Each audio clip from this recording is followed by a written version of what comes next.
नमस्कार दोस्तों, स्वागत है आपका हमारे इस चैनल में। हमारा पड़ोसी मुल्क पाकिस्तान एक ऐसा देश है जहां पे आपको रोज कुछ न कुछ हास्य की घटनाएं हम सबको हंसाने के लिए देती रहती है। उसी में से एक घटना है, ये भाई साहब है पाकिस्तान के नेता। इनका नाम है मौलाना फजलुर रहमान।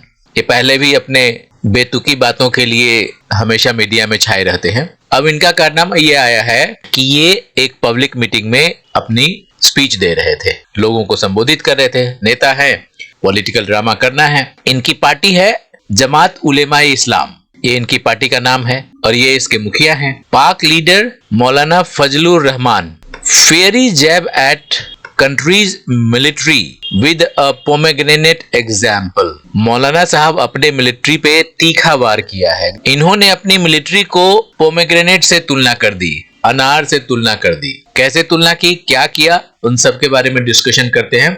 मौलाना फजलुर रहमान उस बात का जिक्र करते हैं जहां पे पाकिस्तान से सारे ट्रेड ब्लॉक्ड आउट हैं और कॉन्ट्राडिक्शन ये है, इनका कहना है रहमान साहब का, कि एक्सट्रीमिस्ट कीप कमिंग थ्रू।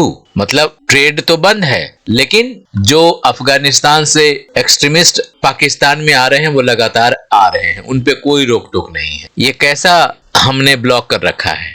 आगे उन्होंने और क्या क्या कहा, क्यों कहा, किस संदर्भ में कहा, इन सब के बारे में डिटेल्स चर्चा करते हैं। मौलाना फजलुर रहमान अपने पाकिस्तानी गवर्नमेंट, जिसका हेड शहबाज शरीफ है प्रधानमंत्री, उसकी सरकार को इन्होंने क्रिटिसाइज किया।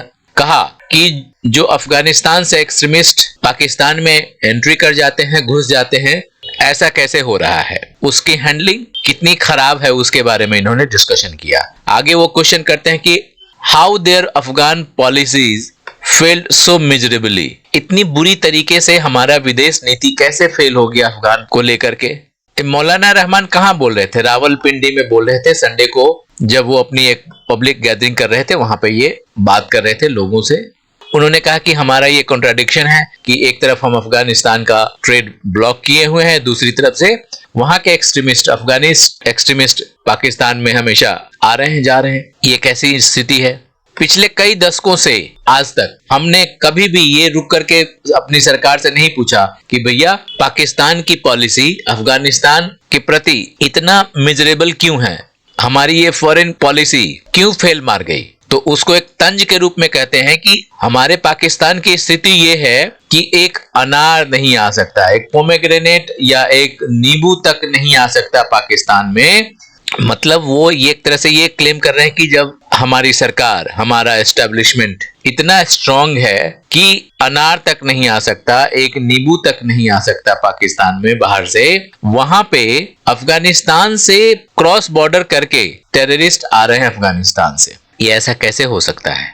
तो एक तरह का तंज है अपने सरकार के प्रति और अपने मिलिट्री एस्टेब्लिशमेंट को लेकर के। अभी इस बात को लेकर के कितना सस्टेन करेंगे, जब मिलिट्री, जब एस्टेब्लिशमेंट इनके पीछे जब डंडा लेकर के घूमेगी कि भैया बताओ ऐसा कैसे बोला, तब बाद में पलट जाएं, इनका कोई भरोसा नहीं है। आगे उन्होंने बताया कि authorities says terrorist are coming from there. वो कह रहे कि अथॉरिटीज बता रही है, ऑफिशियल्स बता रहे हैं कि ये जो टेररिस्ट है वो अफगानिस्तान से आ रहे हैं। तो बोल रहे हैं कि जब वो आ रहे हैं तो आप उनको रोको, अगर वो आ रहे हैं तो उनको एलिमिनेट करो, खत्म करो, मारो। Afghan government has never objected to your actions. Afghanistan के जो गवर्नमेंट है कभी आपको रोका नहीं है कि भाई हमारे अफगानियों पे आप ऐसा जुल्म क्यों करते हो, उनको ऐसा क्यों किया। उन्होंने तो कभी आपके एक्शन को रोका नहीं, कभी ऑब्जेक्ट नहीं किया। तो आपको डर किस बात का है, रोको उन्हें। नहीं रोक पा रहे हो तो सरेंडर करो, अगर सक्षम हो तो एलिमिनेट करो। आपको मैं एक वीडियो दिखाता हूं मौलाना रहमान की, पब्लिक गैदरिंग में कैसे वो इस बात को बोल रहे हैं, आपको समझ में आएगा। एक छोटी सी क्लिप है, देखिए। अजीब बात यह है कि अफगानिस्तान का एक अनार पाकिस्तान की तरफ नहीं आ सकता, अफगानिस्तान का एक सरदा पाकिस्तान की तरफ नहीं आ सकता, अफगानिस्तान का एक गरमा पाकिस्तान की तरफ नहीं आ सकता, और दहशतगर्द आ रहे हैं।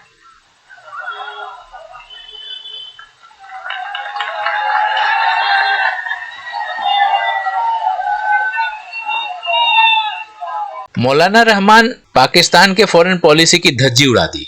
मौलाना ने जो पाकिस्तान की फॉरेन पॉलिसी है, इकोनॉमिक पॉलिसी है, उसके बारे में क्रिटिसाइज किया और डिस्क्राइब किया कि ये जो फॉरेन पॉलिसी है, इकोनॉमिक पॉलिसी है, ये कंप्लीट फेल्योर है।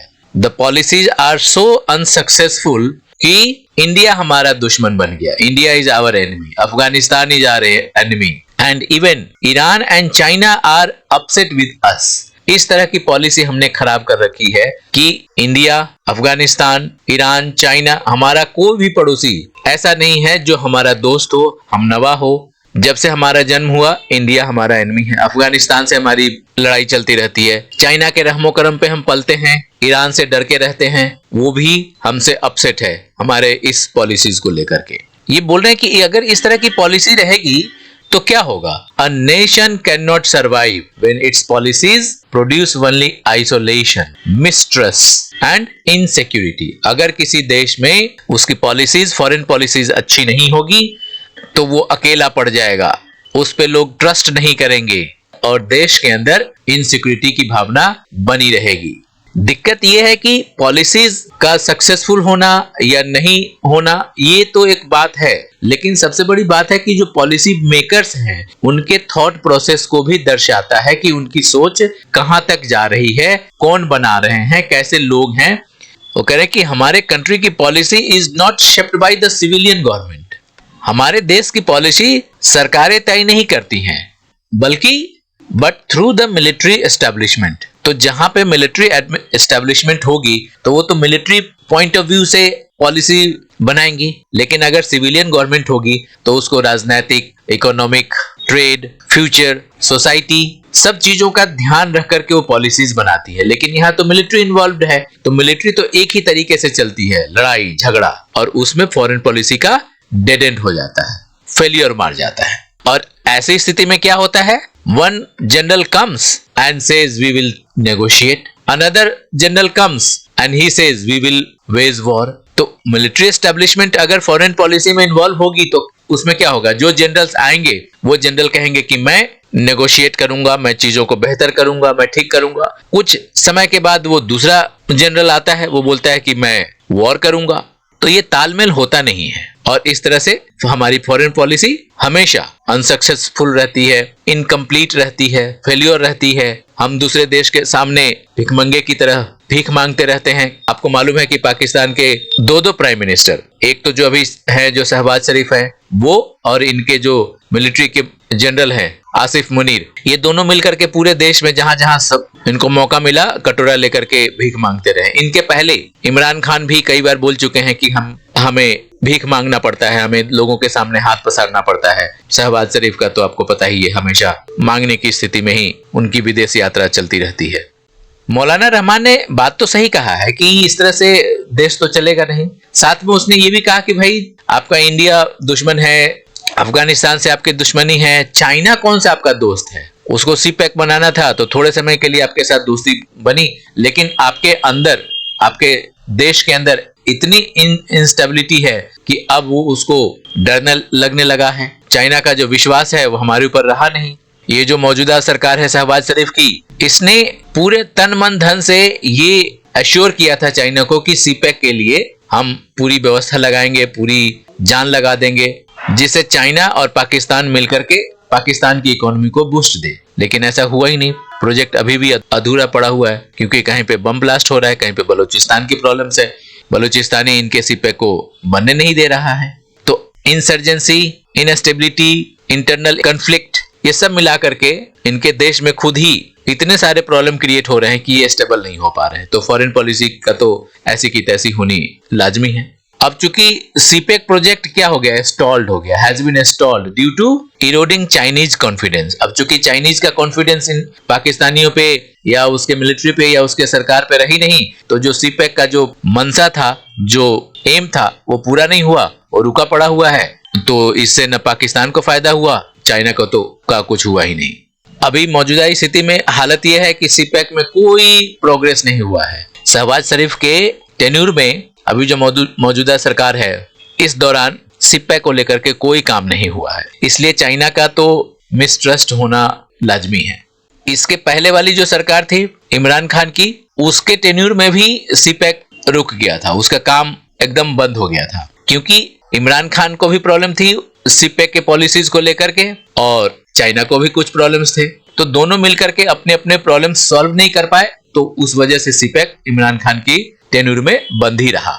इमरान खान ये पूछ रहे थे कि भैया मुझे बताओ, हमारे देश के साथ आपने जो कॉन्ट्रैक्ट किए हैं, जो डिटेल्स है वो डिटेल्स शेयर करो। अब चूंकि डिटेल्स या कॉन्ट्रैक्ट या जो बॉन्ड बना था वो तो मिलिट्री के साथ, एस्टेब्लिशमेंट के साथ हुआ था। अब एस्टेब्लिशमेंट और इमरान खान के बीच इनकी बनती नहीं थी, तो डेटा शेयर नहीं किया। डेटा शेयर नहीं किया तो इमरान खान अड़ गए, भैया ऐसा नहीं चलेगा। इस सीपैक से पाकिस्तान को क्या फायदा होगा, कितने हिस्सेदारी होगी, जो रेवेन्यू जनरेट होगा उसमें पाकिस्तान को कितना मिलेगा, चाइना कितना ले जाएगा, कौन कहाँ की कंपनी कितना काम करेगी, ये कोई डिटेल्स इमरान खान के पास नहीं था। एस्टेब्लिशमेंट ने इसको शेयर नहीं किया और दोनों के बीच रिफ्ट पैदा हो गया और आज स्थिति यह है कि उसकी वजह से इमरान खान जेल में है और जिसके साथ रिफ्ट था मुनीर, वो आज हेड बना हुआ है पाकिस्तान का। तो इमरान खान के टेन्यूर में भी सीपैक पे काम नहीं हुआ, जिससे क्या हुआ, चाइना के अपने जो प्रॉब्लम्स थे, जो उसके विश्वास को हिला के रखा हुआ है, उस पर काम नहीं हुआ। स्थिति यह है कि जो करंट गवर्नमेंट है उसमें भी कुछ अलग काम नहीं हुआ है। They have not seen any single brick moved forward under this government for CPEC project. एक भी काम नहीं हुआ है, एक सिंगल ब्रिक भी नहीं रखा है, पूरी तरह से रुका पड़ा हुआ है। तो मौलाना पूरी तरह से अपने मूड में आए हुए हैं, सरकार को, एस्टेब्लिशमेंट को एकदम धो करके रखा हुआ है। तो ये पब्लिक को खुश करने के लिए है। बाद में ये इसका क्या असर होगा, मिलिट्री इनका क्या करेगी, नो यू नेवर नो, ये बाद में पलट भी जाए। स्थिति यह है कि Islamabad has blamed that Afghanistan is involved in suicide attack on Islamabad. अभी जो ये फ्राइडे को सुसाइड अटैक हुआ है मस्जिद में, उसमें अफगानिस्तान का हाथ है, ये ब्लेम पाकिस्तानी सरकार ने किया। Afghanistan military of national defence, इसने इस एलिगेशन को रिजेक्ट कर दिया, बोला कि ये तो बिल्कुल बकवास है, सिरे से नकार दिया। अफगानिस्तान ने पूरी तरह से इस चीज को कहा ये इररिस्पॉन्सिबल है, बेसलेस है। इस तरह का हमने इस्लामाबाद के मस्क में जो अटैक हुआ है उसमें अफगानिस्तान का कोई लेना देना नहीं है, ये बेसलेस है। और अफगानी मिनिस्टर ने पाकिस्तानी ऑफिशियल से कहा कि भैया पहले आप अपने अंदर के चीजों को देखो, इंटरनल सिक्योरिटी के स्थिति को संभालो। आपके अंदर इतने सारे प्रॉब्लम हैं, वो आपसे संभल नहीं रहा और जब भी कुछ प्रॉब्लम्स होती हैं तो आप दूसरे पर ब्लेम डाल देते हो। ये ब्लेम लगाया था पाकिस्तान के डिफेंस मिनिस्टर है ख्वाजा आसिफ। इन्होंने एक्स पर एक पोस्ट किया था, ये इस्लामाबाद के जो मस्क में जो अटैक हुआ उसके बाद। उस पोस्ट के जवाब में अफगानिस्तान के नेशनल डिफेंस मिनिस्ट्री ने ये जवाब दिया कि ये ब्लेम लगाने से पहले अपने अंदर झांक करके देखो, ये एलिगेशंस लगाने से पहले अपने गिरेबान में झांक कर देखो कि तुम अपने इंटरनल सिक्योरिटी के लिए क्या कर रहे हो। तुम खुद नाकामयाब हो और दूसरे पर ब्लेम करते रहते हो। पाकिस्तान का डिफेंस मिनिस्ट्री ख्वाजा आसिफ ने ये मेंशन किया था अपने एक्स पे कि शुरुआती जांच में ये पता चलता है कि जो ये अटैकर्स थे ये अफगानिस्तान से मूव करते हैं, आते जाते रहते हैं, तो इसलिए अफगानिस्तान का इसमें इन्वॉल्वमेंट है। पाकिस्तान डिफेंस मिनिस्टर आसिफ के इसी इमीडिएटली और इरिस्पॉन्सिबल ब्लेम को लेकर के अफगानिस्तान डिफेंस मिनिस्टर ने कहा कि ये जो ख्वाजा आसिफ बिना जांच पड़ताल के, without carrying out proper investigation, Pakistan has blamed Afghanistan which is baseless. Afghanistan इस एलिगेशन को नकारता है, अफगानिस्तान का इसमें कोई लेना देना नहीं है।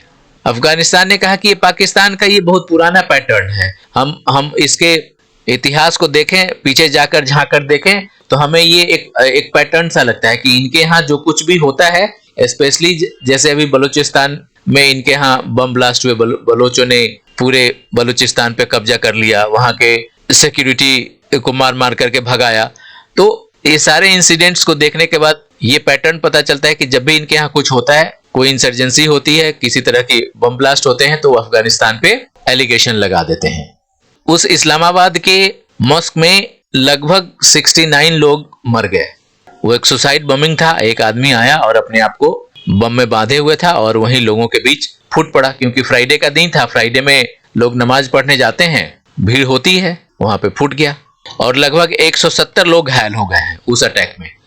इस्लामाबाद मस्क में जो अटैक हुआ फ्राइडे के दिन जब ये नमाज पढ़ रहे थे, ये उस मस्जिद का नाम था इमाम बर्ग।